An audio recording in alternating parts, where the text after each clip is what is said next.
perto o desenvolvimento de uma criança é, sem dúvida, uma das coisas mais fantásticas que a maternidade pode nos proporcionar.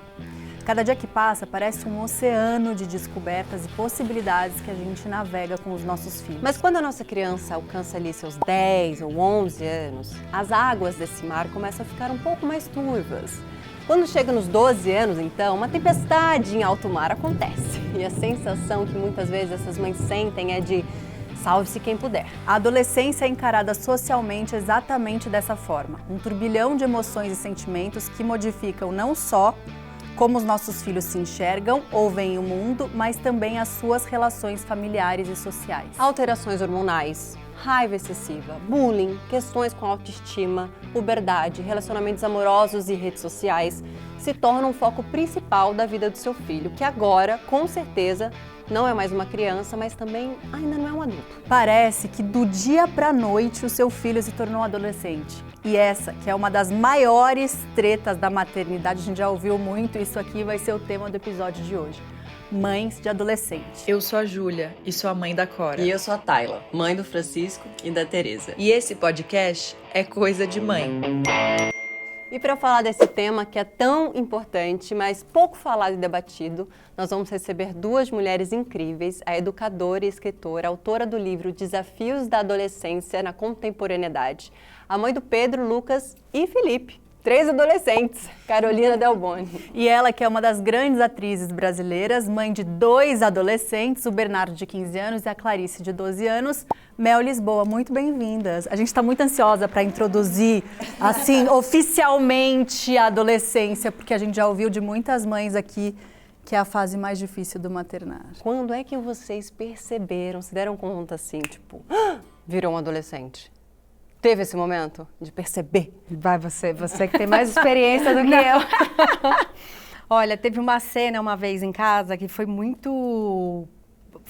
escancarou, assim, que a adolescência estava começando do mais velho, quando o mais novo, que hoje tem 16, mas ele era uma criança, ele tinha 6 ou 7 anos, ele estava brincando e estava com dificuldade de brincar. E ele veio me dizer que ele estava com dificuldade de... Ele não sabia o que ele continuava imaginando na brincadeira. E o mais velho, que na época estava entrando na adolescência, estava passando de 12 para 13 anos, olhou para ele e falou assim, um dia você não vai mais ter imaginação, porque você vai crescer e entrar na adolescência.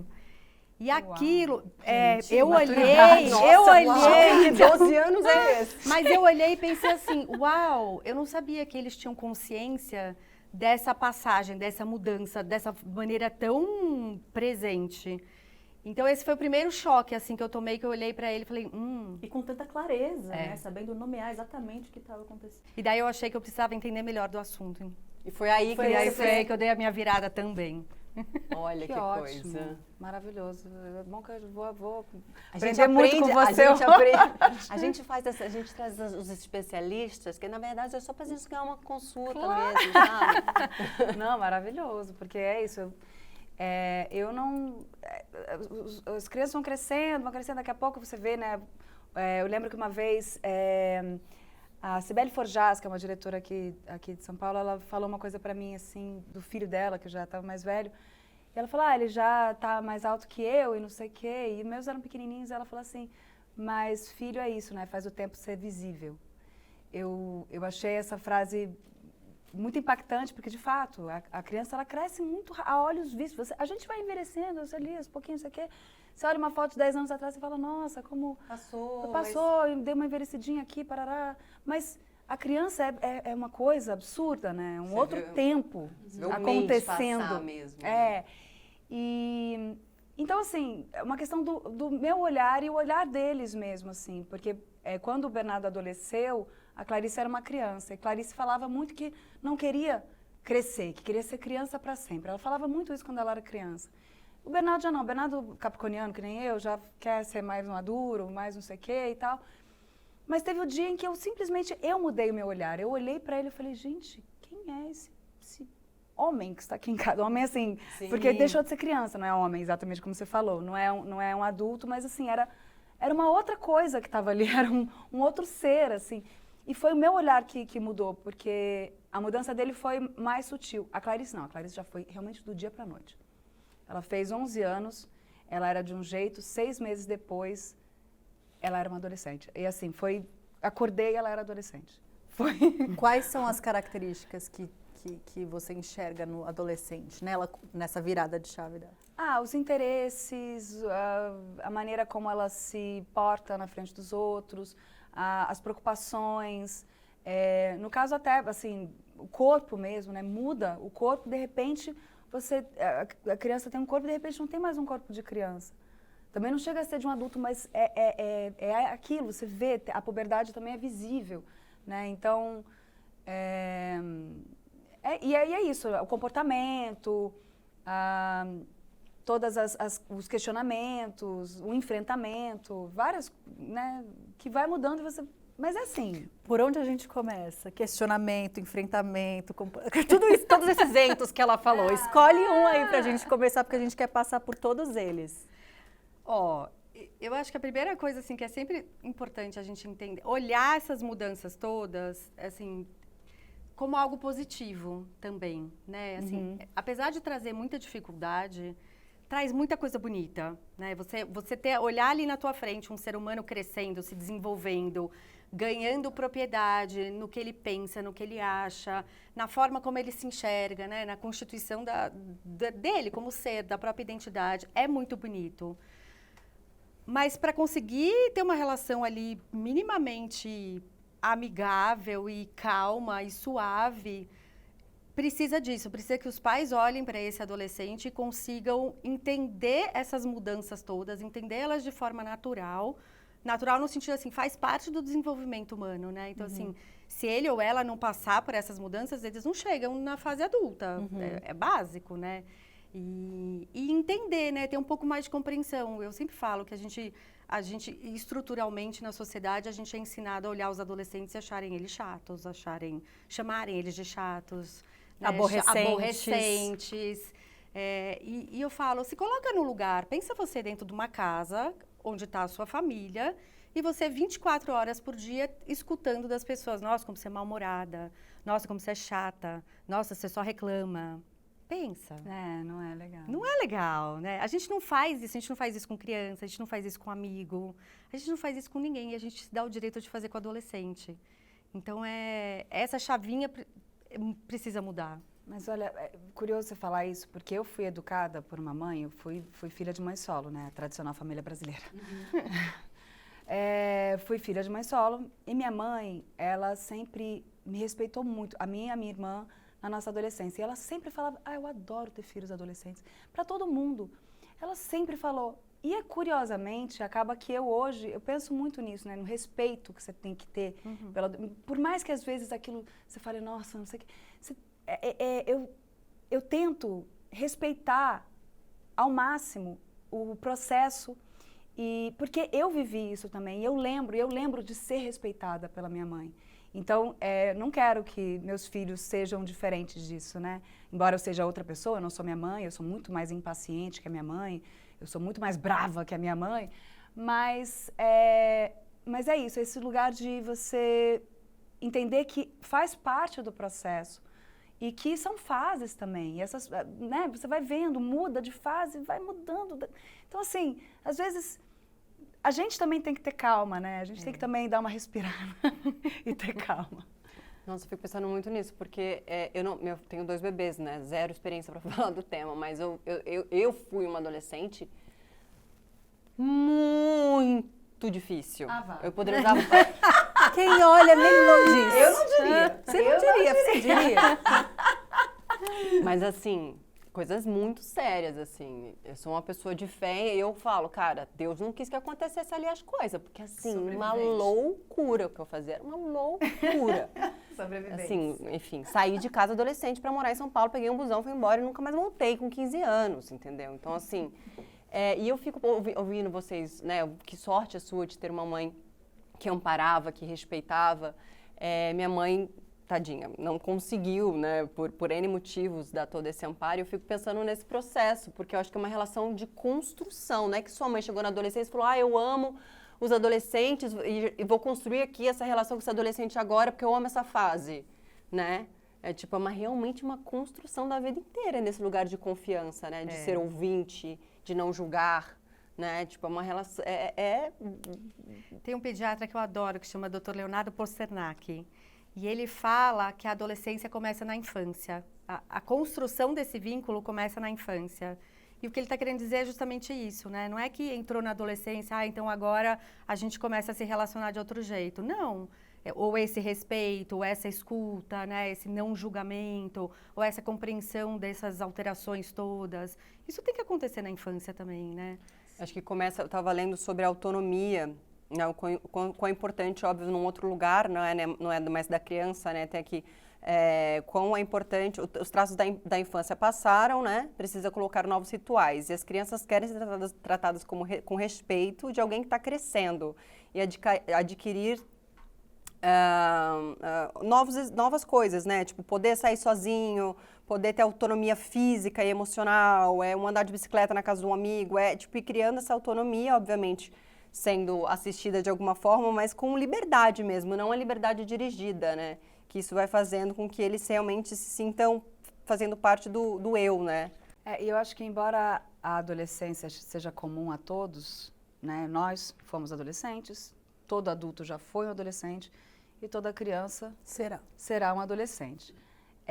Existe a individualidade, e isso, eu quando eu tive a minha filha, que é a segunda, né, tenho o Bernardo e depois eu tive a Clarice, eu cometi esse erro muito comum, que sou mãe, já sei lidar.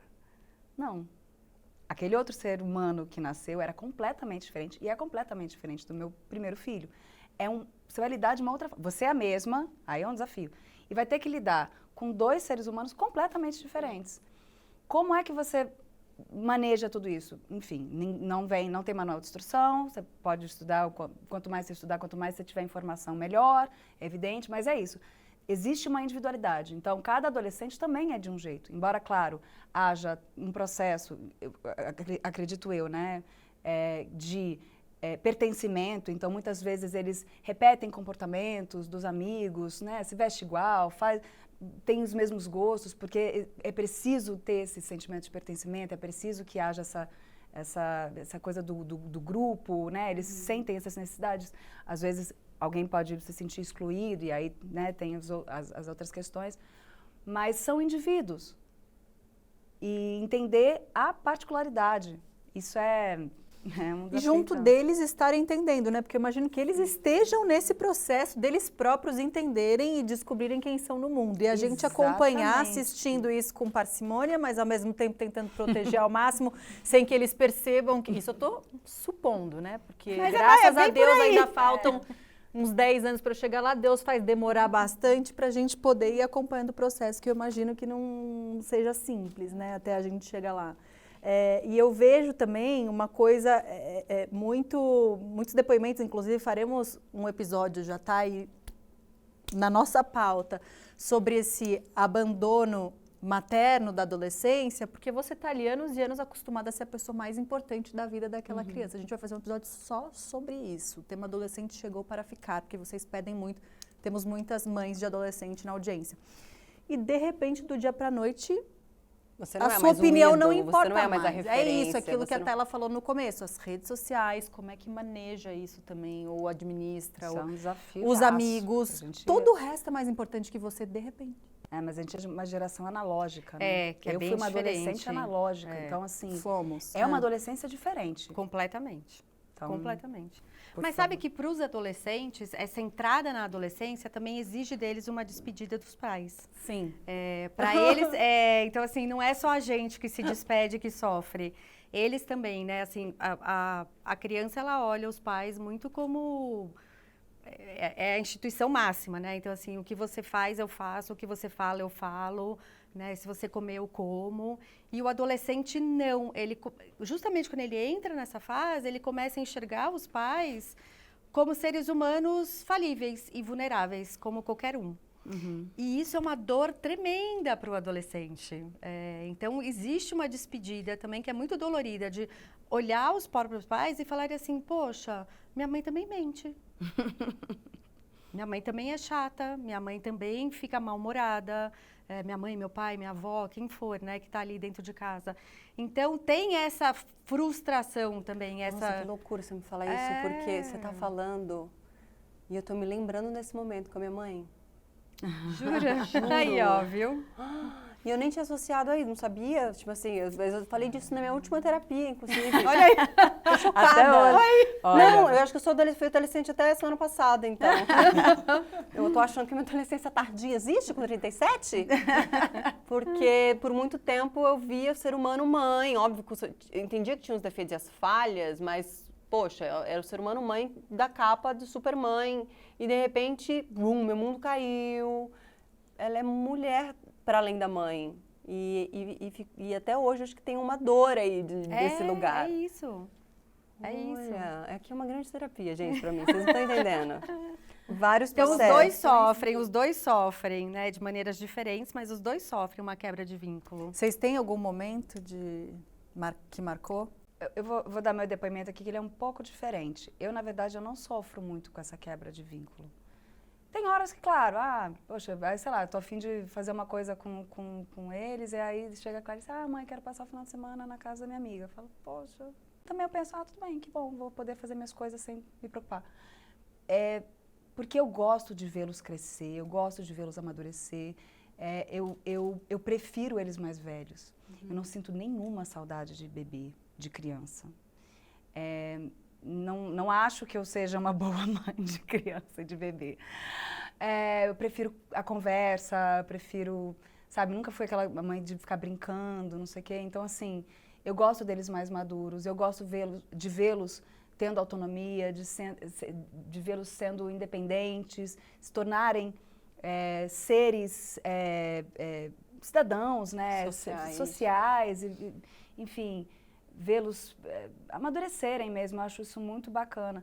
E eu gosto também da minha autonomia, da minha liberdade. Eu gosto muito. Então, eu gosto muito de hoje em dia também eu poder sair e eles ficam sozinhos em casa. Nossa, saudade. Eu acho isso maravilhoso. Saudade da liberdade. Não, pois é, porque durante muito tempo você fica ali, você não pode sair. Não pode deixar a criança desassistida. Então, para você sair, você faz lá um malabares tremendo, não sei o que. Agora não, imagina, sabe? Então eu gosto muito, assim, desse momento da autonomia. Claro, tem horas que eu fico meio chateada. Poxa vida, e eu? Eu já fui escolhida, agora eu não tô sendo. E eu? Mas tudo bem, tá tudo bem. Eu gosto de também saber que eles são seguros o suficiente, porque é isso também, né? De irem pro mundo, sabe? Porque tem um pouco isso. E eu acho que é muito... Eu tô te ouvindo e criando um achismo na minha cabeça, que é muito de uma segurança, de uma relação muito bem construída, né? Estabelecida. Estabelecida, construída, porque eu já fico pensando, mas qual é a amiguinha? A louca, a mãe de bebê. O pai da amiguinha. Aí você amor, eu já crio já fico criando mil fantasmas de que casa da amiguinha tem homem na casa da amiguinha. Não, mas isso é uma preocupação eterna. Mas eu acho que é uma preocupação que se eu não tomar cuidado daqui pra frente, eu vou podar essa criança, essa adolescente, eu vou fazer merda, em outras palavras, entendeu? Porque eu já comentei aqui, a minha irmã sofreu muito abusos, assim como eu, na infância, e ela traumatizou minha sobrinha. Minha sobrinha teve uma época que eu não andava na rua, de medo, de pânico, ela não andava na rua sozinha já, tipo, grande, assim, interior, que você anda meio sozinho na rua, ela não andava, de medo, assim. Porque não soube lidar, na noia principal, que obviamente é proteger, acabou passando um trauma. Então, quando você fala, com 12 anos, foi na academia, eu já estava assim, meu Deus, mas deve ser uma relação muito já construída de segurança, de barará, porque para mim pensar hoje nisso é um dilema. Que eu acho que é uma questão de a segurança deles, né, de estarem sozinhos no mundo e indo para o mundo, e também a confiança nossa. Agora, é óbvio, o mundo é hostil. Eu sofri muito abuso, muito assédio. Eu sei o que é. Eu tenho uma filha menina. Esses dias eu tive uma conversa com os dois, porque teve um caso, uma amiga minha, enfim, um caso muito grave, não vou expor aqui, porque não vem ao caso, mas assim, que eu sentei e conversei com os dois. E aí o Bernardo falou, sobre assédio, sobre tal. O Bernardo falou, mas isso para as meninas é pior, né? eu falei, mas você também tem que ficar atento. Qualquer incômodo que vocês sentirem, qualquer incomodou, confia no seu sentimento. Provavelmente você está certo. Sim, 99% de chance você está certo. Alguma coisa não tá legal ali. Então, assim, para também ter esse diálogo, porque, assim, o mundo, ele é hostil. Você não vai proteger. Você não vai conseguir proteger. Então, dar o voto de confiança é interessante, mas é importante ter o diálogo e observar, eu acho. Observar, porque o comportamento pode mudar sutilmente e você não percebeu e alguma coisa está acontecendo. Então, esse tipo de coisa que eu acho que é interessante para você poder criar um ser que seja seguro o suficiente para ir para o mundo, mas também atento, né? É uma equação louquésima. É porque a gente precisa soltar a mão, mas também não é para soltar a mão, né? Exato, assim, a gente tem que ficar com o dedinho. Solta a mão segurando aqui atrás uma cordinha. Mas onde é que encontra essa medida? Porque eu li alguns textos seus. E um deles você fala, né? Ninguém ensina a gente a ser mãe de adolescente. Acho que o título é esse, né? E no meio você diz que na primeiríssima infância você tem lá 1000 grupos de WhatsApp, rede de apoio adoidada, você está super amparada. Aí, de repente, você se torna ali mãe de adolescente, do nada. Claro que não é do nada, mas do nada, mãe de adolescente. E esse grupo do WhatsApp não tem mais, essa rede de apoio não está mais ali tão presente. Então, como que faz nessa hora? Sabe que eu acho que primeiro essa coisa da rede de apoio no WhatsApp, né? A gente é isso, assim, eles crescem e a gente fica muito nessa sensação de eu preciso dar o espaço, e que não é controle, né? As palavras mudam, os verbos mudam, né? A criança a gente controla muito mais, o adolescente a gente faz mais combinados, né? Então, mas assim, o grupo de WhatsApp da escola é uma baita rede de apoio. Super. E é diferente, é claro que ele funciona de um jeito quando aquela criança é pequena, que você conversa ali com os pais, você pergunta isso, né? Assim, quer saber quem é a casa que está indo, vou conhecer quem são os pais, quero saber quem é que está na casa. É claro que na adolescência você não faz um questionário, mas minimamente você conversa. E se você está ali no grupo da escola, no WhatsApp, você já sabe quem é aquela mãe, você já sabe quem é aquele pai. Eles já te deram várias dicas ali nas conversas que rolam no WhatsApp, de o que eles pensam, como é que funciona o esquema na casa. Eles já deram várias dicas. Então, assim, estar atento Estar mesmo. atento e não perder esses grupos de WhatsApp. Eles precisam existir, só que de outra forma, entendendo que é outra forma, né? Ali conversa-se muito assuntos, por exemplo, sobre festa, balada, bebida, drogas, assédio, porque são assuntos que vêm, né? E que acontecem normalmente na escola ou que acontecem numa festa. Então, eles pipocam no grupo de WhatsApp. E ali você consegue... Eu acho que escutar outras pessoas e conseguir também se amparar um pouco, de ver que você também não está sozinha naquele monte de dúvida, naquele monte de pergunta. Em que existe não deve existir um momento certo, assim, mas eu não tive isso em casa, né? Tanto sexual, conversas sobre educação sexual, sobre o básico, e muito menos de droga, de nada, assim. E eu perdi a virgindade super cedo e usei droga adolescente, porque era isso, tipo, eram os amigos. Porque é isso, a referência deixa de ser sua mãe e seu pai e se tornam aquelas pessoas muito legais que você tá andando. E aí você, né, a maioria dos adolescentes acabam indo na onda, seja qual for a onda do skate, do pertencer, seja lá qual for a onda daquela turminha, você tenta entrar para pertencer, para se encaixar. Mas você tá exatamente precisando pertencer a algum lugar. Tem alguma idade para começar a conversar? Tem uma cartilha? Aquela... Não tem uma cartilha. Alguma coisa? Mas eu acho que a Mel falou, assim, acho que ela, né, da tua filha, que você percebeu a mudança bem drasticamente, digamos assim. Pô, tá na hora de conversar. Com certeza. Tá na hora de você puxar assunto. É claro que é diferente. Acho que para um adolescente você não fala, ó, chega, às vezes você até fala. Chega aqui, ó, senta aqui que a gente precisa conversar um assunto. Mas você percebe, vai numa festa, ou começou a ir em festa, seja na casa de amigos, ou enfim, começou a ir em balada. Tá na hora de ter uma conversa, né? E daí tem que ser muito franca. Aí eu acho que assim, sempre você tem duas escolhas, né? Ou você vai fingir que drogas e bebidas não entram em festas de adolescentes e baladas de adolescentes. e vai lidar com isso dessa forma, ou você encara que você sabe que existe. Então, como é que eu preparo meus filhos para estarem nesse ambiente, poderem decidir se eles vão fazer essa escolha ou não, mesmo sabendo que é proibido.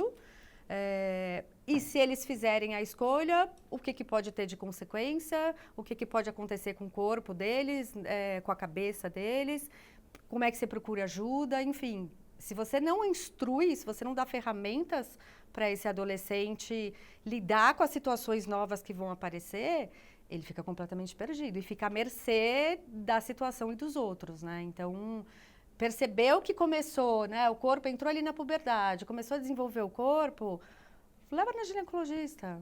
O menino a mesma coisa. A minha mãe fez isso, eu nunca vou me esquecer. Eu tinha, sei lá, 12 para 13 anos.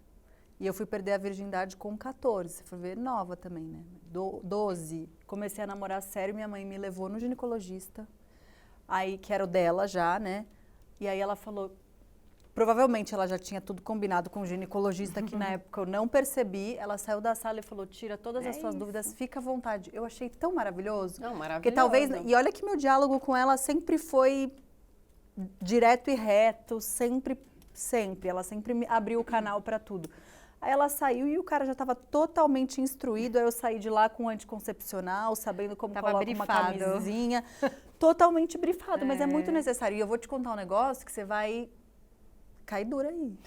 Porque esses dias, a minha filha com uma amiguinha, mais nova que ela, então a Cora tá com 2 e 10, a amiguinha acho que tem 2 e 8. Tem irmãos mais velhos. Do nada elas estão brincando e tinha um outro amiguinho na praça tal. Ela olha pra minha filha e fala assim: vamos botar a nossa boca no pipi dele. Juro por tudo que é mais sagrado. 2 anos e 8.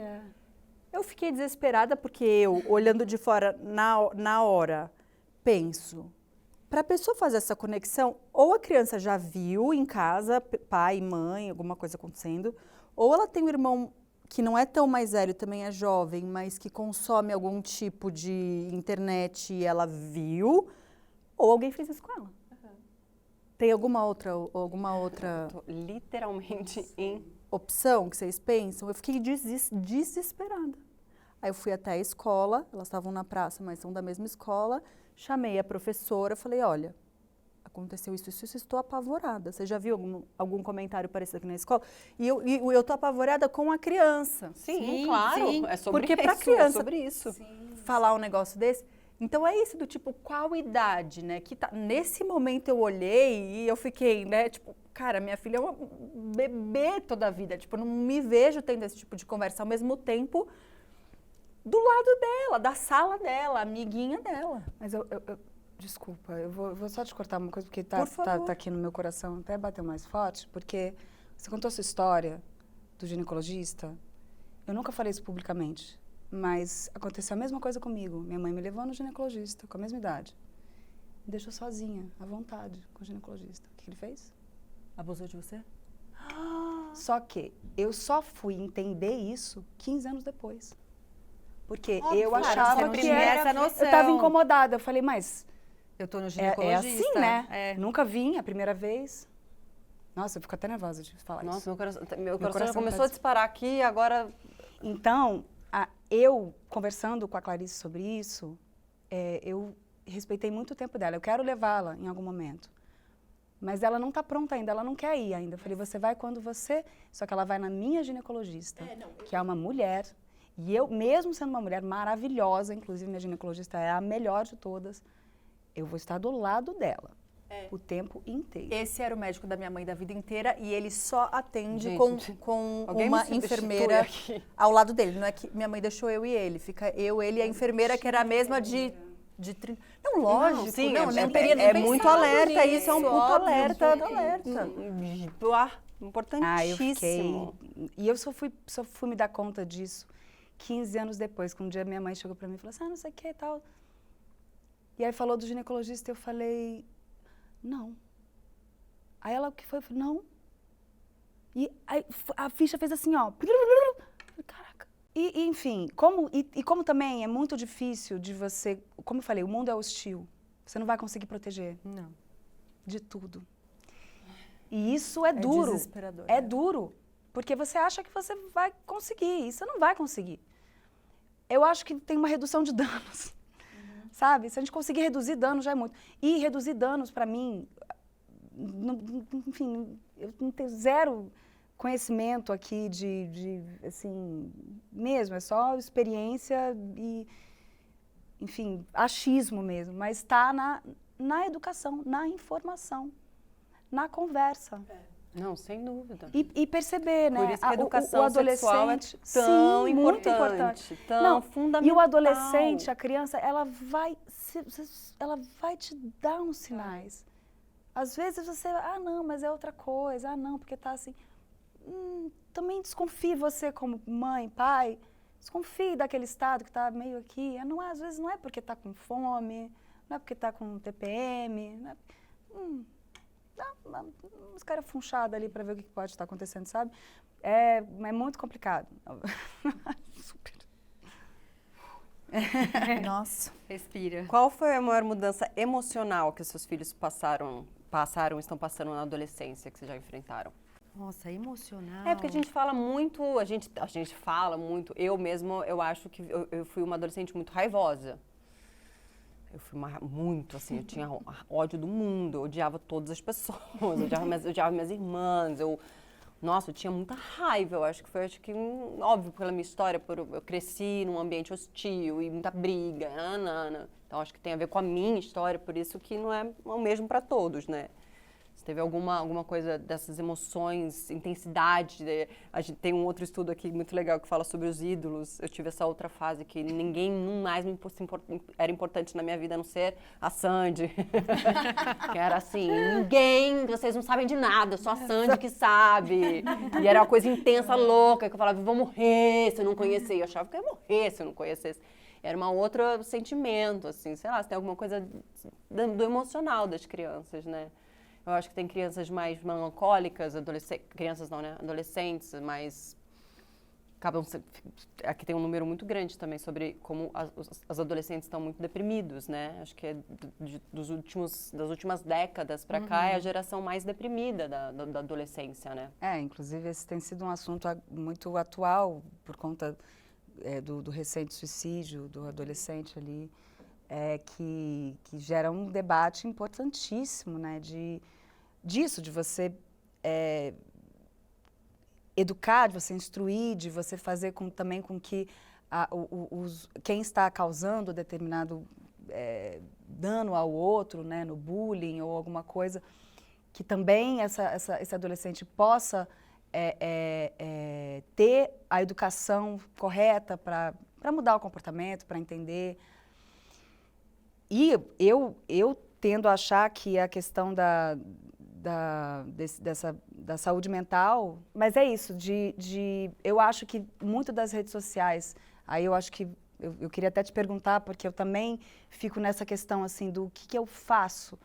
Eu sempre acho que proibir é pior, sempre acho, mas como que você consegue dar uma pequena controlada? Porque, cara, e isso gera muita ansiedade. Se eu fico ansiosa com o negócio do celular na mão, imagina um adolescente que está se formando, que é isso, que tá entendendo quem ele é no mundo.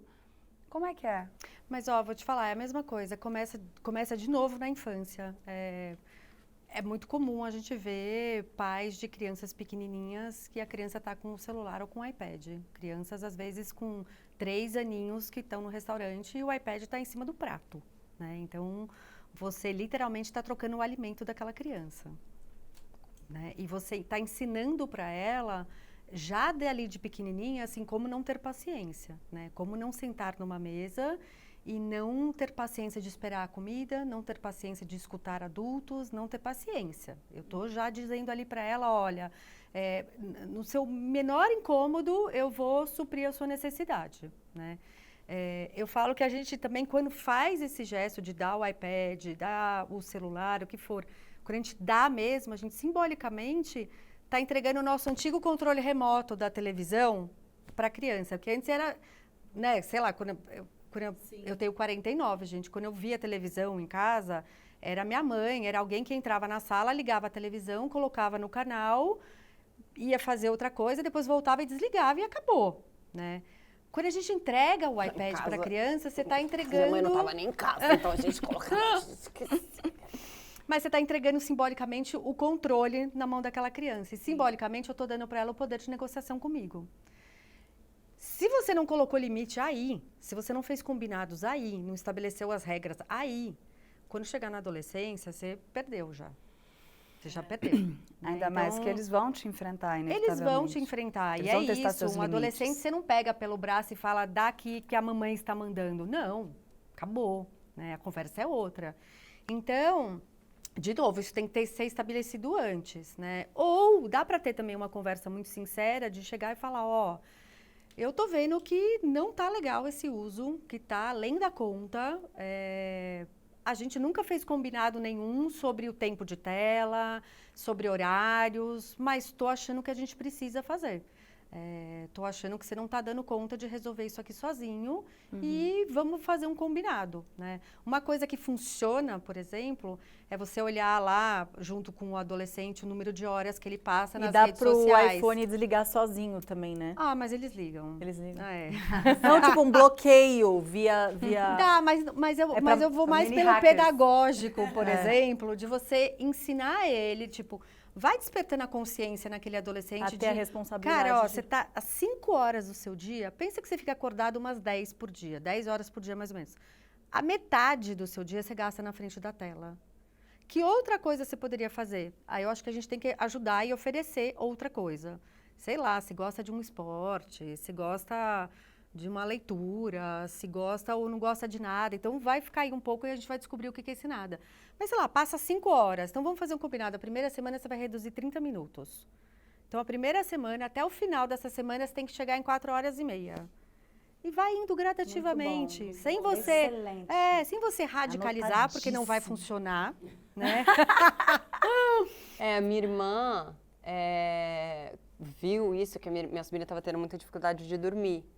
E aí combinaram lá as horas do dia, não sei o que também não combinado, também nunca foi livre, sempre já tinha uns acordos, aí dá uma afrouxada, aí vê que não funciona, enfim. Aí, a partir de tal hora da noite, não tem mais celular. E o que foi legal é que a minha irmã começou a fazer isso com ela. Ela falou, cara, eu paro de trabalhar às 6, eu preciso ainda dar uma olhada em orçamento. Minha irmã é autônoma do trabalho dela, mas também por isso ela também não descansava nunca, não desligava nunca. Ela falou, então eu vou desligar também às 8 e vamos ficar sem celular até amanhã. É maravilhoso, seguinte. né? No ato de educá-los, a isso, gente se se educar educa. também. Sim. Porque eu via muito isso, a gente tentando controlar a tela com a pequena em casa e o meu marido 24 horas. Ali, você está falando que não pode uma coisa, o seu exemplo está completamente oposto. A gente, algumas mães de adolescente, como eu falei no começo, sentaram aqui e falaram que, sem dúvida, foi a pior fase da vida. Acho que uma que falou que mais igual a Mel, assim, suave e tal, a Carolina Ferraz, né, que foi mais, mas de resto, toda a sala. E a gente fica assim, mas até ficar sem dormir, até ficar não sei o quê, né? Até o toda peito sala, rachado, assim, até a mastite, até não sei o quê. A gente... Não, Nossa, pelo eu também contrário, acho que coisa não. maravilhosa. Mas que Eu bom, temos acordo- vocês pra Eu dar acordo 10 horas da manhã, sei lá, no dia que eu posso, né? Final de semana, sei lá, que eu acordo um pouco mais tarde, que eu vou dormir tarde, negócio de peça. Meio-dia. dormindo. 1 hora da tarde, falei, gente, vou lá ver se tá vivo. Vamos, levanta, bora! Vamos pra vida! Mas eu não sinto a menor falta Vocês tiveram de ficar puerpérios acordando. tranquilos? Como foi o puerpério de vocês, do primeiro filho? Ih, Não lembra? Esqueceu? Não, esqueci não. Do Bernardo foi mais tranquilo que o da Clarice. Em alguns aspectos, que ele era um bebê mais tranquilo, então eu consegui... Mas eu era muito insegura, eu era nova, né? E Você tinha quanto? eu tinha 27. Não tão nova assim, mas eu acho Sim, novíssima. nova. Eu fui Enfim. mãe 10 anos depois e cheia de insegurança. Então, aí, sabe, você não sabe muito bem, fica ali, mas ele era um bebê bem tranquilo, assim, só que eu tive mastite, fui parar no hospital com 40 graus e meio de febre, várias vezes, tive muitas questões, e já a Clarice, assim, esse processo do meu corpo foi um pouco mais tranquilo, mas ela era uma bebê muito mais difícil de lidar, assim, sabe? Nada estava bom, você botava... O Bernardo ficava quietinho no bebê conforto ali, não sei o quê. A Clarice botava, parecia que tinha espinho. Aí não dá, sabe? Você vai no banheiro, Você vai fazer cocô. Não tem como. E você tem que ficar com o bebê aqui, porque é desesperador, desesperador. Então, assim, sabe, deixa eu... Adolescência é ótimo! Eu acho ótimo. E eu é, acho viu? Eu ótimo. acho eu muito acho gostoso. também. Eu acho muito gostoso. Engraçado, né? É. Eu acho ótimo mesmo, assim. Tem desafios? Tem. Muitos desafios. Mas todas as fases têm. Todas as fases têm desafios. A minha mãe, coitada, até hoje, passa perrengue comigo. 42 anos no meio da cara, dando trabalho pra minha mãe. Mãe, desesperada, entendeu? E é isso, assim, cada fase... Mas eu gosto bastante, assim, eu acho mó legal vê-los, assim, se tornarem... Seres humanos Não, pensantes. e vendo eles criando a sua individualidade, as suas características, vendo o que eles estão se tornando, né?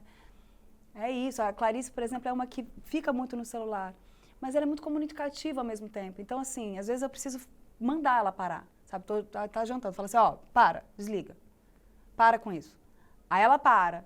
E aí a gente começa a conversar, ela embarca no papo e vai. Então, assim, é isso. Às vezes também você tem a paciência de... E a né? disposição Isso, também, né? exato. De ouvir a conversa dela, ficar falando das questões dela, falar coisas que também, né, que a gente possa trocar, gerar interesse, ver o que, né?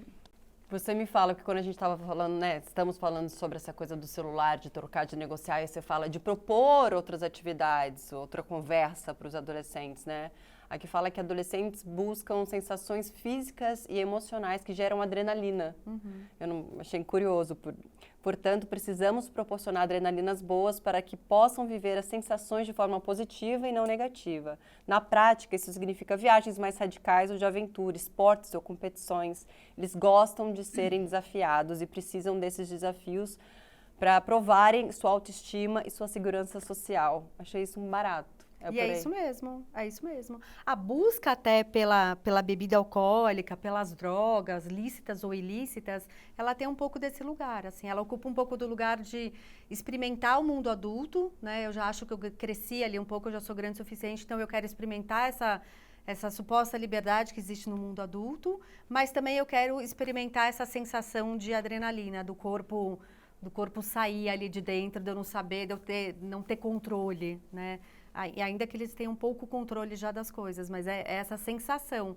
Então, por isso que o esporte funciona muito bem para adolescente, normalmente. Ou música. Música é um baita canal de expressão e um baita canal de comunicação, né? Assim, tanto para eles liberarem as emoções e liberar essa adrenalina, quanto para eles se comunicarem também, né? É uma via de comunicação, assim.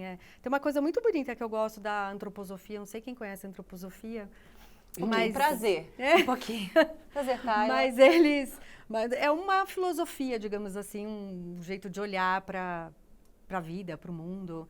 E a música, né? Na escola Waldorf, eles começam as aulas de música com instrumentos de corda. Sim. E depois, quando eles estão entrando na adolescência, os instrumentos de corda são todos, tipo violão, guitarra, instrumentos que você coloca no peito. Você precisa colocar aqui nessa posição para poder tocar. Por quê?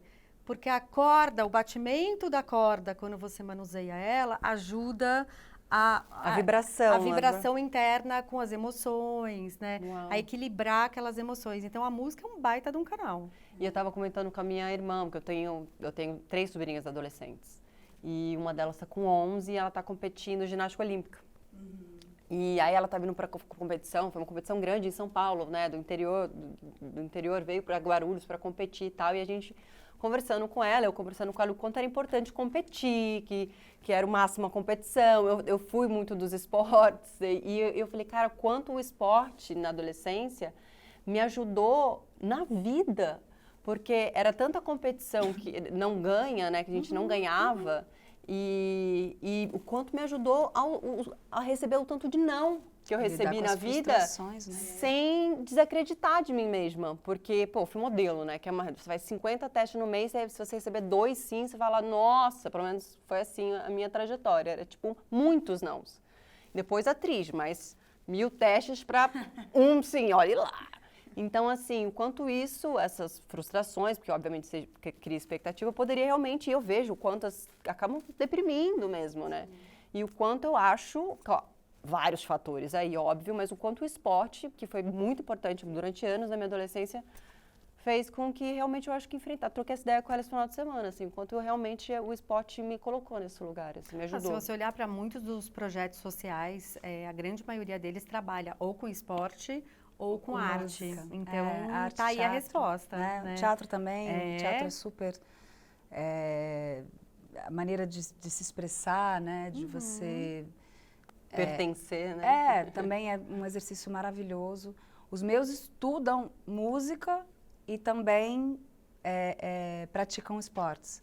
Acho que eles... E é bom isso, porque ocupa o tempo, faz todo esse ensinamento de frustrações, que vai competir pela escola, aí vai... Puxa, perdeu. Nas primeiras vezes que perderam, era um desespero. Agora já estão lidando, poxa, ok.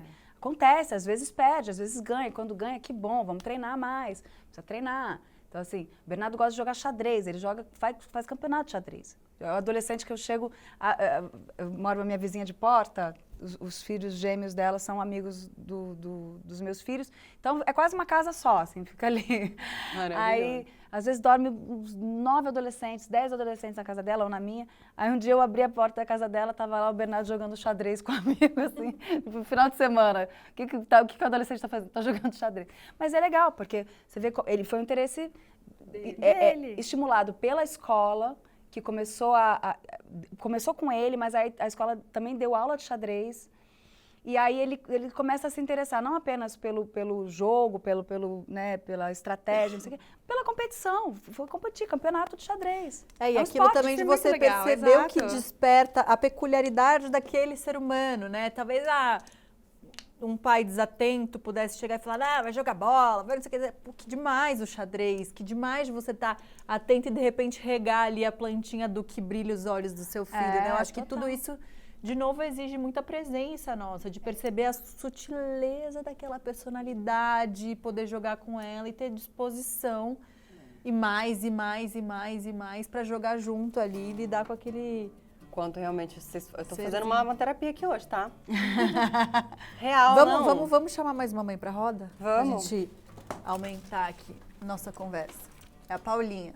Mãe de adolescente aqui, 13 anos já é adolescente, né? Momento em que caíram todas as fichas ao mesmo tempo agora. Insegurança com o corpo, insegurança com a altura, alguma coisa que eu nunca me atentei, pois sou baixinha e nunca vi problema nisso, mas aparentemente para os meninos isso é uma coisa que pega mais.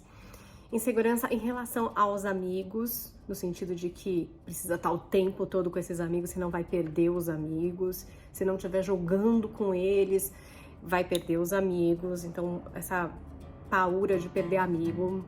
E um ponto que tá também muito forte é assim, começou a ter dificuldade na escola, porque, obviamente, vai ficando cada vez mais difícil, né? E aí se enxergar como alguém burro, como alguém que não dá conta. E tudo isso ao mesmo tempo agora. Fora os hormônios chegando, os pelinhos nascendo. E uma dicotomia, assim, entre sou um bebezinho, mamãe, eu preciso de você, me ajuda a botar a meia ainda. E eu preciso que você me acorde com um beijinho. E tenho 20 anos agora e não preciso mais de você. Quero estar sozinho aqui na minha casa, não quero acompanhar vocês em nenhuma programação de família. E agora sou um ser independente. E eu aqui, né? Tô aqui, ó, tentando. Vamos ver no que vai dar, né, meninas? Maravilhosa, Paula. Eu já acho que você tá tirando onda só pelo seu bom humor ao relatar tudo isso. Perfeita, maravilhosa. Exatamente. Mas é bem essa gangorra, é assim, essa ó. dicotomia, exatamente. A Clarice também esses dias... Não, o próprio Bernardo, assim, de ter esse momento, às vezes, que você vê a criança que ainda há ali, sabe? Em vários momentos, você consegue enxergar, em várias atitudes e tal, você fala, olha ali, ainda tem a criança ainda está ali, em algum lugar. É curioso mesmo. Aqui tem uma pergunta, né? A diferença geracional parece um abismo, né? Quando a gente fala dos filhos na adolescência. Como vocês tentam entender essa geração? Eu lembro de ver uma amiga minha relatar que estava assistindo tal série, não me lembro agora tal série, do nada, tô assistindo tal série. que você está assistindo essa série? Eu falei, porque eu tenho 2 filhos da adolescência, eu preciso entender, como é que eles falam, quais são os interesses, porque ele tá fissurado nessa série, eu preciso entender para poder sentar na mesa e conversar com ele. Eu falei, caraca, olha o trampo, sem fim, de ter que assistir para saber o que conversar, como conversar. Cara, a Sofia mesmo, vou expor, amiga, mas tudo bem. Ela assistindo uma parada lá também, que ela falou, eu falei, mas isso já é outra amiga que eu lembrei agora, a Sofia, porque os enteados dela, na verdade, já são adolescentes e que vivem muito, né, conviviam muito lá na casa dela, tá? Ela falou, não, agora eu preciso entender para conversar com eles, já tô num outro papo de adolescentes aqui, eu não sei, eu tô assistindo tal, lembrei de 2 aqui. E aí, que vocês, né, como vocês fazem para entender essa geração ou para dialogar com eles nessa adolescência? Tem dicas para essas mães? Acho que mas eu acho que é um pouco por aí mesmo, assim, é se inteirando no universo deles, nas coisas que eles gostam. Igual quando são pequenos, a gente não assiste, não senta junto e assiste o desenho não sei, na minha época era do Cocoricó, do Backyardigans. Sim. Meus filhos assistiram isso. As princesas, agora as princesas, os dragão, enfim, Mas é isso, você aprende quais são os desenhos, você leva no cinema, você vê os filmes, você canta as músicas, você sabe quais são os brinquedos que eles mais gostam. É a mesma coisa, né? Se interessar pelo universo do adolescente, ter curiosidade pelas coisas do adolescente e ir lá, topa escutar uma música, né? Então, de novo, em vez de criticar a música, né? Você pode até dar um toque e falar, você já parou para prestar atenção na letra desse funk que você está escutando? Já. Talvez ele diga já, talvez ele diga, eu não estou interessado, eu gosto da batida, né? Mas é isso, assim, vai lá, sem julgamentos, escuta um pouco do que eles escutam, vai ver quem é que eles seguem, vai ver o que a pessoa fala. Por ali você sabe qual é o interesse do teu filho, né? Ou filha, enfim. Então é meio que por aí mesmo, é uma lição de casa. E aí, se estiver vendo as coisa que você não concorda e ouvindo aquelas músicas que você fala, não tem como, não é pra tua idade, você faz o quê? Eu acho que isso, acho que marca ali, diga, né? Já prestou atenção nessa letra? Já se ligou do que tá falando? Mas você vai fazer o quê? Você vai deletar do Spotify dele? Aquela assim, né? Não existe. Não existe isso. Então, assim, né? Vai apresentando outras músicas. Eu acho que, sei lá, vocês estão no carro, indo para um lugar, você liga o som, ou em casa num sábado, num final de semana que você liga o som ali, que você liga a tua música, ele tá escutando ali sei lá, Gilberto Gil, um Caetano, ele tá escutando outras coisas. E não quer dizer que ele também não vai escutar ou que o nosso é melhor e o deles são pior, né? Ele vai criando referência, você vai dando referência sem dizer, isso aqui é muito ruim, o que você escuta é muito ruim, o que eu escuto é muito bom, então vamos fazer uma troca aí no Spotify, né? Não vai funcionar. Agora, falando um pouco disso que a gente está vivendo, né? Dessas crianças, esses adolescentes, não só os adolescentes, né? Que a gente tem visto a depressão infantil, né? Inclusive suicídio infantil, os números crescendo, suicídio na infância, enfim, uma grande loucura. E na adolescência também os números não param de crescer, assustadoramente. E ainda muito ligado, né? À rede social. Né, as redes sociais, tudo que eu pelo menos vejo tá muito ligado às redes sociais, assim. Até me corrija se eu estiver errado, acho que não é só isso, né? Mas a gente vê os números crescendo a partir de 2012, acho que eu li, né, um pouquinho sobre e mostra que a partir de 2012, não só entre adolescentes, né, que veio aí uma onda de depressão e outras doenças psíquicas, enfim. E o suicídio na adolescência com essa era digital e a era das redes sociais. Fala um pouco pra gente sobre... O suicídio, eu tinha até comentado um pouco com a Júlia, né? Assim, o suicídio é bem complexo de entender, porque primeiro ele é fatorial, que significa que ele mistura causas biológicas, psicológicas e sociais. Nunca é uma causa só. Tá? Não é eu estava correndo, eu tropecei ali naquela mureta, eu caí e ralei o joelho. Não é concreto dessa forma. Ele é multifatorial. Então, sempre você tem uma intersecção de fatores que levam uma pessoa a tomar a decisão de se matar, de acabar com a própria vida. Na adolescência, normalmente, isso é um pedido de ajuda. se você for estudar e for mais a fundo, se você for estudar os suicídios de adulto, o adulto comete e morre. O adolescente, normalmente, antes dele conseguir, dele chegar à via de fato, ele já tentou algumas outras vezes. Significa que é um pedido de ajuda. Ele não tem a real noção, consciência, de que é exatamente aquela decisão que ele quer tomar. Ele está pedindo ajuda. Ele é multifatorial, né? Então, assim, as redes sociais não levam um adolescente a se suicidar. O bullying não leva um adolescente, eles são estopins, mas não são causas, né? Que é completamente diferente e que é importante a gente entender. Claro. Mas, hoje em dia, essa crescente de depressão, por exemplo, em crianças e adolescências, ela está associada ao uso das telas, ao uso das redes sociais, porque é uma fase onde eles estão, né, formando a própria identidade, constituindo identidade, fortalecendo a autoestima, e eles são bombardeados por imagens que não correspondem à realidade, né? Então, pensa, por que eles passam horas dentro do espelho? Porque eu estou me olhando, estou me reconhecendo. Meu nariz não era grande assim, meu nariz era pequenininho, meu cabelo era liso, agora meu cabelo está crespo. Né? Então, assim, eles estão se reconhecendo ali no banheiro, na frente do espelho. E a tela é um espelho, ela é 100% do tempo um espelho.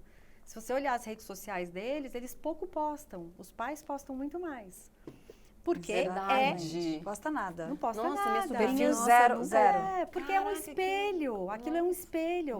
Eu tenho que me sobrinha olhar. apaga, e detalhe, posta, apaga, posta, Sim, apaga.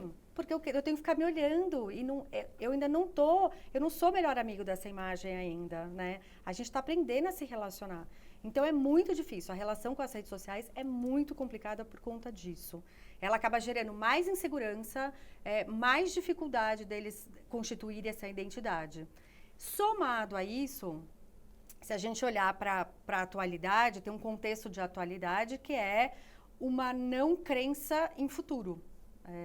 A gente está falando de uma geração que enfrenta questões climáticas, por exemplo, e que isso dá para eles uma noção de realidade muito maior do que a geração do que esses pais tinham, né? Então, a minha geração, acho que é da Mel, por exemplo, a gente lidava com uma possibilidade futura, eles lidam com uma possibilidade presente.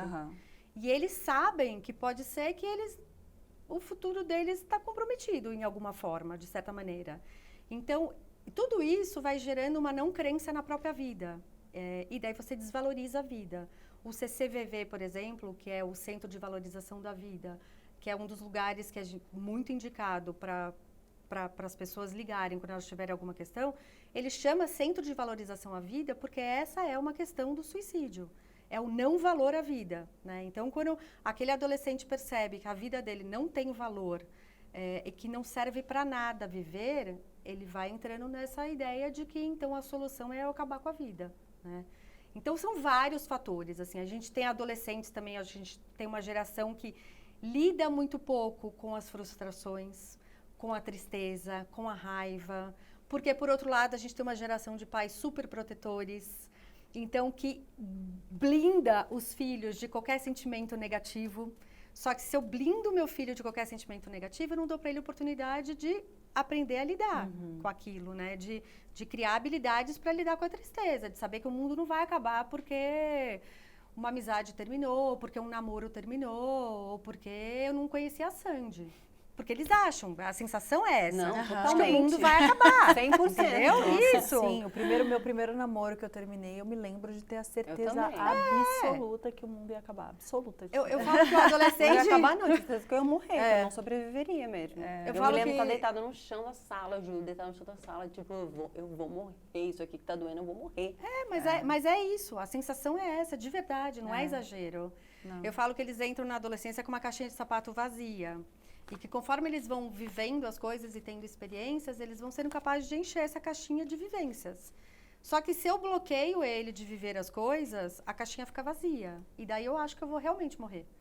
Depois que eu passei por uma situação e eu vi que eu não vou morrer, que por mais que aquilo doa dentro de mim, eu sou capaz de passar por aquela tristeza, a próxima vai doer um pouco menos. E assim vai indo. Olha, sabe que você está falando, agora fala de uma experiência da minha adolescência também, que eu tive um namorado que eu com 14, 15 anos, que quando a gente terminou eu achei que eu ia morrer. Quer dizer, eu tentei terminar com ele várias vezes e eu achava toda vez que eu ia morrer, por isso eu voltava pra ele. Só que era um relacionamento absolutamente tóxico. Violento, era um negócio realmente horroroso. Eu não me dava conta na época, até porque não tinha tanta informação sobre isso na época. Era normal, né? Homens fazerem aquilo com as meninas. Os meninos faziam isso, era normal. Infelizmente, isso mudou bastante, que bom, espero. Pelo que eu tenho muda, falado das minhas sobrinhas. Mas eu acho que Sim, tem mais mas consciência, pelo menos. Tem mais informação. Mais informação. Informação, já, pelo menos com você já sabe que certeza. tem alguma coisa errada ali, já é bom. E quando eu finalmente consegui terminar com ele, porque era um relacionamento muito ruim, e eu percebi que aquilo me fez bem, foi a maior sensação de liberdade da minha vida.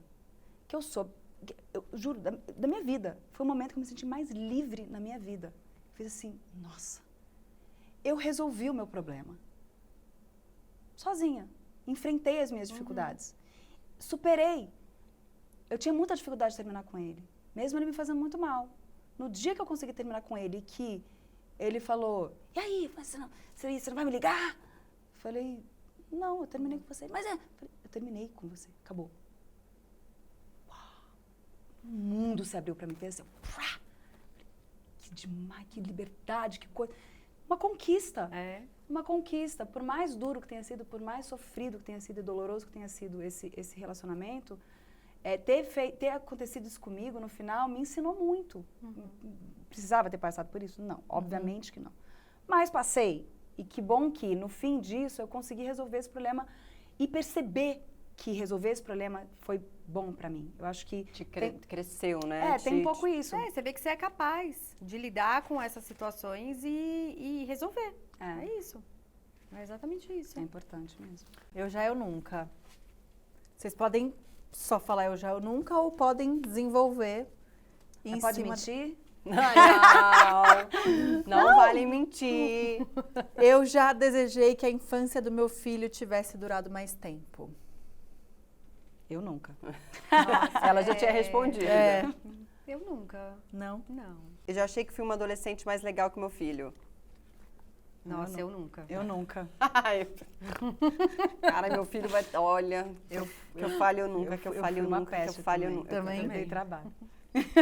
Eu nunca achei engraçado algum drama adolescente que meu filho fez. Não, já achei. Ai, Eu gente, já deve ser também. cômico, deve ser cômico, Deve ser né? muito Porque eu engraçado. lembrando dos meus dramas, eu falo, gente... Eu já senti ciúme do meu filho passar mais tempo com os amigos ou amigas. Não, eu nunca. Eu já. Talvez de leve. Um negocinho. Aquela coisa que você fala, olha. poxa, filho. Já proibi meu filho de fazer alguma coisa por mais medo meu do que por achar que ele era imaturo. É provável. Acho que não vou dizer nem eu nunca, nem mais. É provável. Eu também, eu acho que eu já.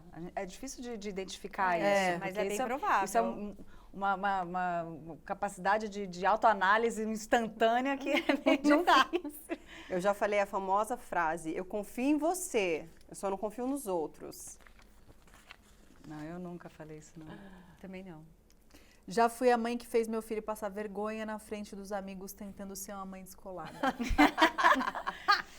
Acho que segundo eles, já. Eu acho que Se eu a já pergunta também. fosse pra eles, Eles né? iam dizer que sim. Eu acho que eu já também. Eu já fugi de conversas difíceis com meu filho para não achar que eu estava pronta para ver ele crescer. Por não achar que estava pronta, desculpa. Não, eu Eu nunca. nunca também. Eu nunca inventei uma resposta absurda para uma pergunta que meu filho fez. Já. Já, né? Óbvio. Eu já também. Tem horas que você tem que ter criatividade. Eu já senti um orgulho egoísta quando dei um conselho pro meu filho que ele não seguiu e depois eu fui e falei, te avisei. Também já. Gente, eu faço isso com meu filho de 3 anos. Eu tô fazendo com o meu de 20. Eu avisei. Eu nunca mexi no celular ou nas coisas do meu filho sem permissão. Eu nunca. Não? Eu já. Eu acho que eu... Eu já. Vou mexer. Não, no celular não, mas uma vez juro que foi inocente, assim, mas eu peguei um bilhetinho eu achei que era um papel, e era um bilhetinho. Eu olhei e falei... Gente, eu acho que... Mas não pode? Tá errado mexer? Ah, tá errado. É, tá. Não é, tá não é, errado. não pode ser com a desculpa da segurança, de estar tentando proteger. Não, eu ia te perguntar isso, Tá daqui a pouco eu errado? volto. Ah, Vamos lá, tá redes errado. sociais. Primeiro que rede social é para cima de 16, né? A princípio, Sim, cada mãe sim. faz o que quer, mas acho que pela lei da rede social... Pela lei das 13. redes sociais, eu acho que é 13 anos. Ah, é exatamente. 13? É 13 anos, é. 16 Uau, é esse achava. movimento que... Estão tentando... Isso, tá, é. então são 13 anos. E aí eu já ouvi falar, tá, tudo bem da rede social, mas com aquele negocinho que você tem acesso a tudo, né? Você é uma cópia do celular do seu filho. É errado isso? Então... Não, é que assim... Ah, gente. 13 anos? Se a criança tá na rede social com 13 anos, tanto de... Então, mas quem é que Como é deixou? que chama? Quem que deixou? Então, mas não dá pra deixar... Mas aí o mesmo mais monitoramento velho. tá errado? Deixar com Não, monitoramento? não. Gente, eu sei, é muito pessoal. É, isso, mas assim, a gente quer eu ouvir não, a mas opinião de então, vocês. eu nunca gente. monitorei. E eu não acredito no monitoramento como uma forma educativa, tá? Eu acho que é isso, é a construção de vínculo, é a construção de confiança, Sim. são as conversas, são os diálogos, assim, você saber e compreender onde é que teu filho está circulando, não só no mundo físico, presencial, como no virtual, né? Minha sobrinha Você não vai saber tudo. fez um amiguinho na internet que não era um amiguinho, né? Sim, você não vai saber E tudo. minha irmã foi saber lá, não sei o que, porque ela queria, que ele começou a querer encontrar. E minha mãe falou, quem que amigo é esse? Não, bom, era um adulto. Obviamente, graças a Deus que não chegaram, ela era ainda muito adolescente, acho que ela tinha uns 11, 12 anos, então não avançou para nada, mas trocava horas, se conhecia meses, ficava horas falando. Nossa, e era um que adulto. desespero. Gente, Então, Aí você tá, ó, E olha que você é essa minha muito sobrinha, honesta. eu vou te falar, essa minha sobrinha, eu já falei que várias vezes, minha irmã, minha sobrinha, inclusive, falei aqui dela hoje alguma outra coisa que ela é muito, minha sobrinha troca toda a ideia do mundo, elas conversam sobre tudo. Elas têm uma relação que eu falo, eu quero muito construir isso coisa com a minha filha, porque assim, pensa na menina que divide tudo. Primeiro coisinha, o que é isso, o que é aquilo, como é que faz isso? Ela não tem medo de perguntar, aquele adolescente que não tem, que a melhor amiga dela é a mãe. E mesmo assim, rolou isso, sabe? Tanto que ela, depois de um tempo, ela levou pra mãe dela, falou, não, porque agora ele quer encontrar, não sei o quê, no shopping, sei lá onde era, não lembro, eu tô inventando na minha cabeça. Então, e aí Então, você mas fala, você e vê ela por não que tinha essa parada da rede social, não acompanhava, né? Mas... Não, de novo, assim, mas primeiro assim, você vê, não é a troco de nada que tem uma idade, né, assim, mínima para fazer entrar naquela rede social. É isso, não tem idade mínima para entrar num bar, não tem idade mínima para ver alguns certos filmes, tem idade mínima, porque você não tem maturidade, você não tem conhecimento, você não tem experiência suficiente para conseguir identificar algumas situações. E pode ser que mesmo com essa idade mínima, você não identifique, né? E é muito, eu acho que isso é muito pessoal de cada família, Claro. de como é que você vai construir isso. Porque é isso, eu não acredito nessa vigília, nesse tipo de controle. Eu, Carolina, Claro. como mãe, prefiro correr o risco dos meus filhos, de repente, serem abordados por uma pessoa que é um pedófilo, do que ter a senha ou ter a rede social deles espelhada no meu celular e eu vigiá-los. Mas isso é muito pessoal.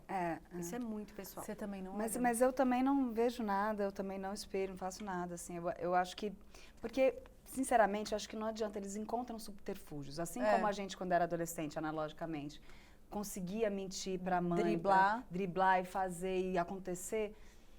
Então, assim, e aí, eu acho que você cria um outro problema, uma outra camada de problema, entendeu? Então, eu acho que eles te dão sinais também, sabe? O importante é você estar ali atento a esses sinais e conversar, né? E ver. Esses dias o Bernardo veio ter um papo comigo que me espantou um pouco as opiniões dele. Eu fiquei espantada, que é um menino. Aí eu falei, o que você está vendo? Quem é esse cara que você está vendo aí? Um professor. Eu falei, manda ele para mim, eu quero ver o que esse cara está falando. Porque assim, aí vai, YouTube é pior do que, sei, várias coisas. Aí, E vai indo, né? E vai aquele algoritmo te mandando coisa, e vai te... Vai... Só daquilo. E aí o que você fica perdendo tempo ali, mais eles vão te mandar aquele tipo de conteúdo e vai te... E é isso, é uma lavagem cerebral, né? E aí, é isso, numa conversa você identifica uma coisa, com certeza, aí conversa, vê, pede pra ver, me mostra, né? Dá confiança pra ele, pra ela. Que eu acho que eu também sou mais desse tipo, assim, né? Claro, é evidente, minha mãe era assim também, pode ser que em algum momento você depois fique lá se martirizando por não ter percebido tal coisa, por não ter visto, por não ter... Mas é o que eu falei, a gente não vai conseguir proteger nossos filhos de tudo.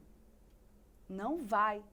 E quanto mais autonomia eles tiverem, quanto mais eles souberem, tiverem informação e puderem eles escolherem e eles se defenderem também, saberem se defender, saberem identificar, é melhor.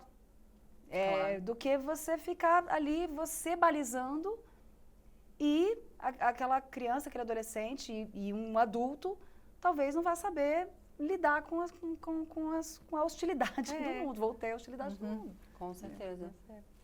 Em redes sociais, eles criam vários perfis, né? Normalmente, eles têm o perfil fechado, que é para os amigos, então não adianta. Você pode ter espelhado o perfil que é aberto, só que as coisas acontecem no perfil que você não está presente. Não, quando eu falei não pode olhar, que eu já super imaginei dando uma olhadinha na mochila. Porque é que eu sou mãe de 3 anos ainda, né? Eu ainda não até chegar lá. Você vai ver, você saca. Eu já seria a mãe do espelhar tudo, respirou, onde coisa. Mas até lá eu vou me tratar. Tô me tratando, tá tudo bem. Então bora, vai. Eu já menti sobre a minha adolescência para manter a moral perante os meus filhos. Nossa, não. Não, Até porque já escancararam. A família mesmo fez questão de escancarar, então... Eu nunca também. Até porque mentir não precisei.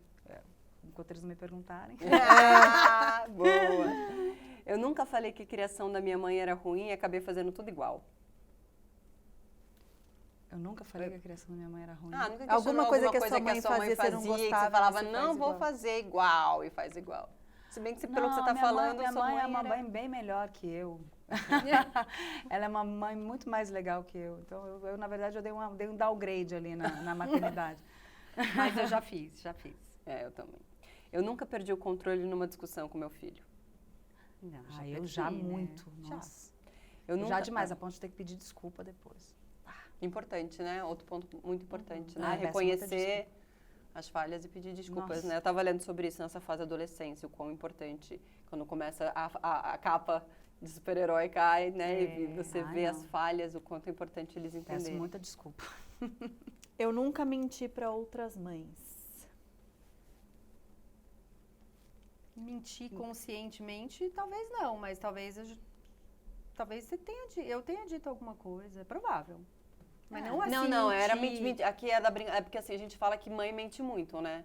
Não nessa roda, mas assim, que mãe mente. Você fala, meu filho sempre dormiu 12 horas, meu filho, nossa, a gente, aqui, quatro temporadas, a gente vê muitas mães que mentem, o quanto pior uma realidade não aqui, né? Porque parece que a gente tá falando que as convidadas mentem. Não, o quanto você fala, cara, aí do nada chegou minha vizinha e me destruiu, falando que era... Que o filho dela... Que era isso, que era aquilo, que era o outro, e eu fiquei naquela expectativa. É isso, de mentir vendendo, romantizando a maternidade. Não cabe essa pergunta, graças a Deus. Não. Nem entenderam, sabe? Tá vendo? Nem entenderam. Essa pergunta, entendeu? Essa roda...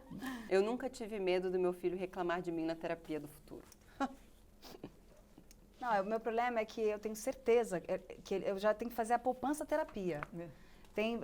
Teve filho, já faz a poupança terapia, porque você vai traumatizar. Não vai ter jeito.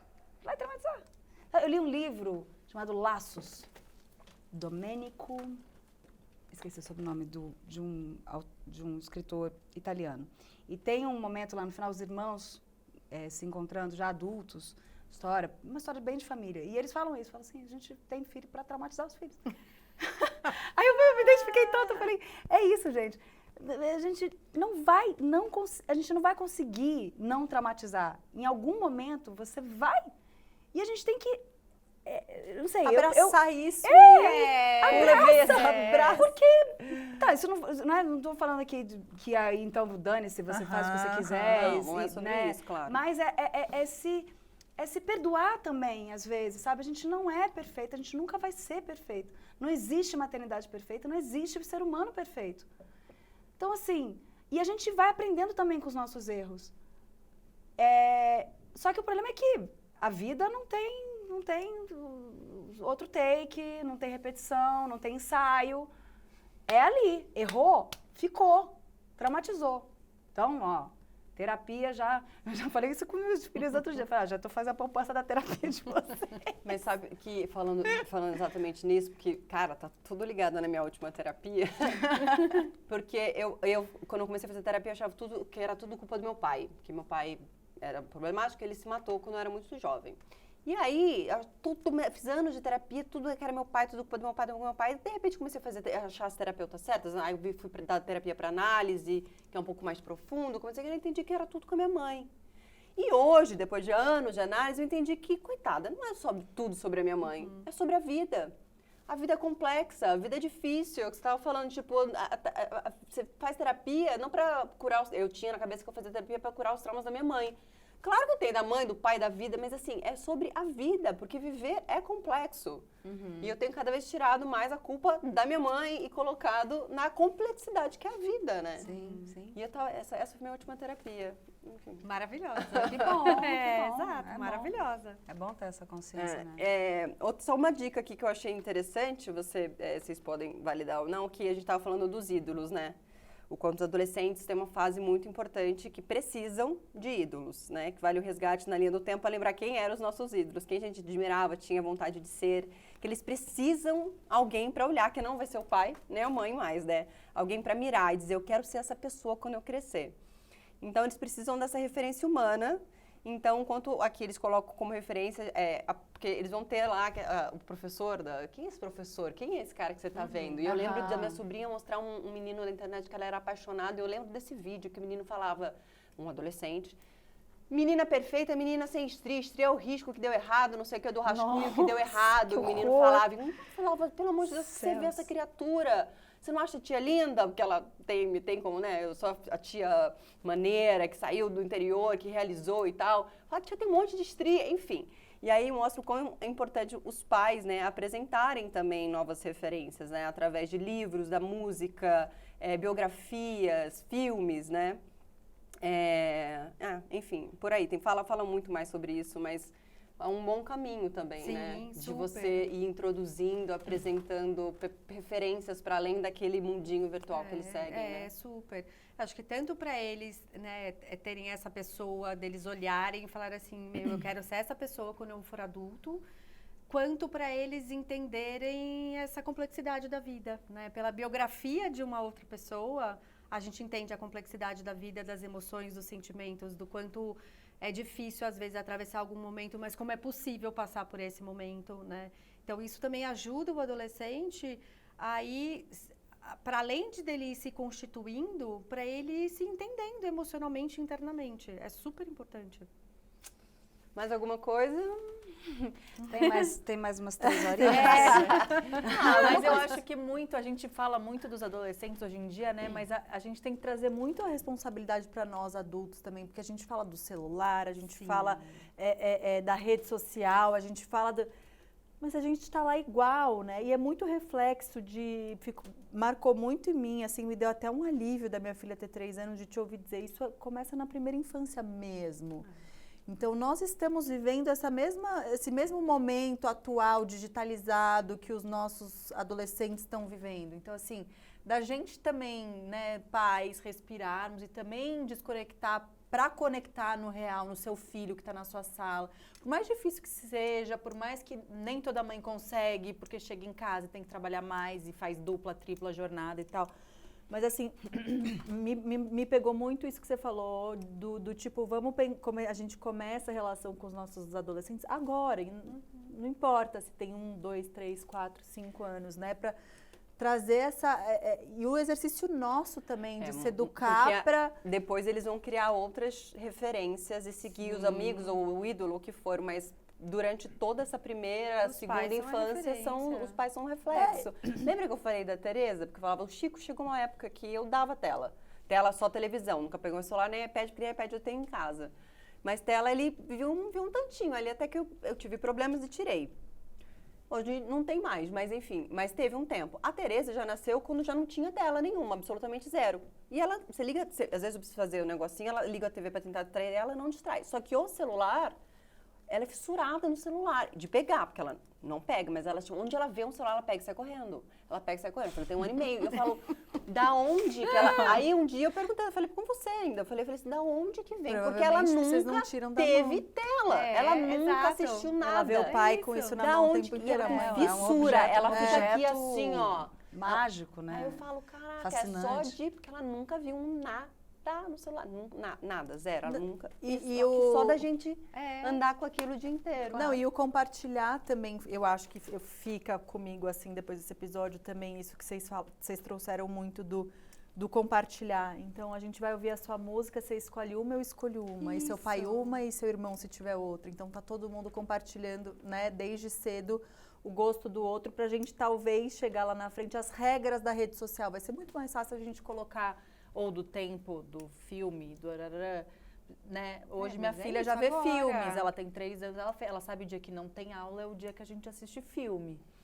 Então a gente já tá conseguindo, de alguma maneira, de agora ter algumas regras que talvez ajudem na hora que chegar lá, que o bagulho ficar louco mesmo na adolescência, né? Não sei. Vai ajudar, certeza absoluta.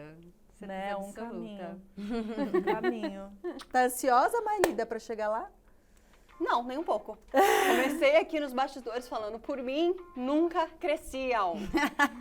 Por mim, eu seria mãe de bebê para Eu já sempre. sou igual a Mel. Quanto mais cresce, mais delicioso. Só de pensar bebê já me dá um arrepio na espinha aqui, assim. Gente, É lindo. Juro, lindo, eu mas seria mãe já passei dessa fase. de bebê para sempre, para sempre. Segura o útero, fecha o útero, lá no laço. Embarcar nessa jornada que é a maternidade nunca foi e nunca será uma tarefa 100% fácil. A cada nova fase dos nossos filhos, enquanto eles estão aprendendo e descobrindo o mundo, nós também estamos aprendendo a sermos mães. E é claro que em um momento de tantas mudanças como a adolescência não seria diferente. Entender que o seu filho ou filha não é mais criança e que agora tem capacidade de descobrir e experimentar o mundo com uma nova visão, que possa ser diferente da sua, pode muitas vezes ser dolorido. Mas entender que a relação que você nutre com seu filho ou filha, que agora é um adolescente, será fundamental para que ele faça boas escolhas e seja acolhido em um momento de tantas mudanças. Carolina, Mel, muito obrigada por estarem aqui com a gente nesse episódio. A gente tem certeza que a experiência de vocês vai servir de inspiração para várias pessoas que nos assistem. A gente quer demais agradecer você que nos assistiu até aqui e deixar o convite para compartilhar esse episódio para uma mãe que tem um filho ou uma filha adolescente. Ou aqui não tem, porque vai chegar lá, né? Uma hora cresce, chega lá. A gente se encontra semana que vem aqui no canal do Mil e Uma Tretas ou na sua plataforma de áudio favorita. Beijo! Até semana que vem. Beijo, gente. até. Muito obrigada. Obrigada.